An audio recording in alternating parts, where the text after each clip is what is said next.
Let me show you his very dramatic tweet. He said, once again, Israel faces a barrage of deadly rockets by terrorist groups, Hamas and Islamic Jihad. We support Israel 100% in its defense of its citizens. And Trump goes on to say to the Gazan people, these terrorist acts against Israel will bring you nothing but more misery. End the violence and work towards peace. It can happen. So that is Donald Trump, who the left portrays bizarrely as anti-Semitic or even a Nazi of sorts, even though, of course, his daughter and son-in-law are not just Jewish, but they're religious Jews. So here's my question. What about the 20 or so Democrats seeking the nomination for that party's 2020 presidential primary? As of when I checked about an hour ago, not one of them had even uttered a word against these rockets. Why not? Well, joining us now via Skype from the Los Angeles area is our friend Joel Pollak, Senior Editor-at-Large at Breitbart.com. Joel, did I properly sum up what's going on? Have you seen any Democratic presidential candidates even say the obvious, terrorism is bad?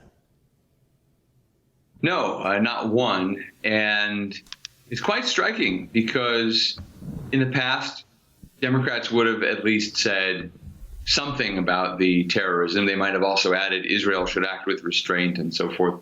But they didn't say anything at all.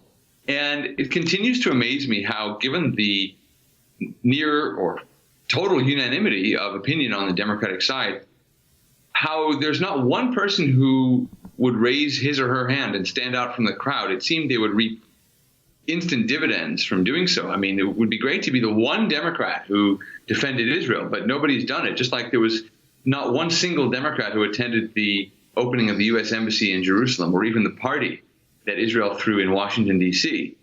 to celebrate that opening. So Democrats just seem to be in lockstep. They're terrified of their base on this issue. The campus left is very anti-Israel. That's where all the action is right now. And Democrats just don't want to step out of line. That's incredible to me. Here's a tweet from Ilhan Omar. And like Alexandria Ocasio-Cortez, she's a freshman congresswoman. She's from Minnesota, obviously a Muslim activist. Here's what she wrote. And I think you're right, even though she's just a freshman and she's not, I wouldn't say she has a lot of allies in Congress necessarily. I think she's setting the tone. Let me put that back up just for a sec. I'll read it. I'll read the tweet from Ilhan Omar. She says, how many more protesters must be shot? Rockets must be fired and little kids must be killed until the endless cycle of violence ends. The status quo of occupation and humanitarian crisis in Gaza is unsustainable. Only real justice can bring about security and lasting peace. That stops about half a step short of saying, I'm on the side of the terrorists. But that is, I mean, there used to be a foreign policy general agreement between Democrats and Republicans during the Cold War, at least. Is that gone? Is the bipartisan consensus that Islamic terrorism is bad, is that actually gone, Joel? Well, the bipartisan consensus has eroded in that Democrats won't call it Islamic terrorism. Remember, that was the big fight that we had when Barack Obama was president. And even now, they don't really want to acknowledge Christians or victims of Islamic terrorism. With the bombings in Sri Lanka last month on Easter, there was that curious phrase they used, Easter worshippers. There weren't any Democrats who actually said Christians were attacked. So the Democrats like to frame this entire thing differently. It's not that they are in favor of terrorism, but they want to frame it differently. With Israel and the Palestinians, things get a little different. There, you do find some Democrats who favor Palestinian terrorism.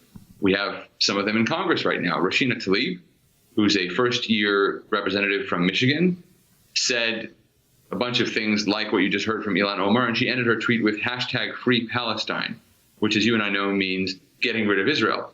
Ilhan Omar, I'll give her credit, before I take it away again, I'll give her credit for at least acknowledging the rockets are a problem. But there isn't a cycle of violence. There are episodes of violence that are caused by Hamas. Israel never initiates the violence. This was caused by the terrorist group Hamas, which runs the Gaza Strip and takes orders and money from Iran, among other people. And she also referred to Gaza as occupied. Gaza has not been occupied by anybody except maybe the Hamas terrorist group since 2005. Israel pulled its soldiers and settlers out, every last one, in 2005. with considerable debate and protest within Israel itself over that decision. But there's nobody left who is Israeli in Gaza. Nobody's occupying Gaza. So she is basically presenting a lie and using it, as you point out, to take the side of the terrorists. She's casting it as kind of, we all want peace, but she favors boycotting Israel. She sides with the worldview, at least, of Hamas and others. And this tweet was, again, an attempt to justify, through immoral equivalence, the actions of the Palestinian terror groups. And you see that openly now in Congress. That's an excerpt from the Ezra Levant show. Every day I do a video monologue and then I interview an interesting guest. And then I end by reading my hate mail. But you've got to subscribe to it, which you can do at therebel.media/shows.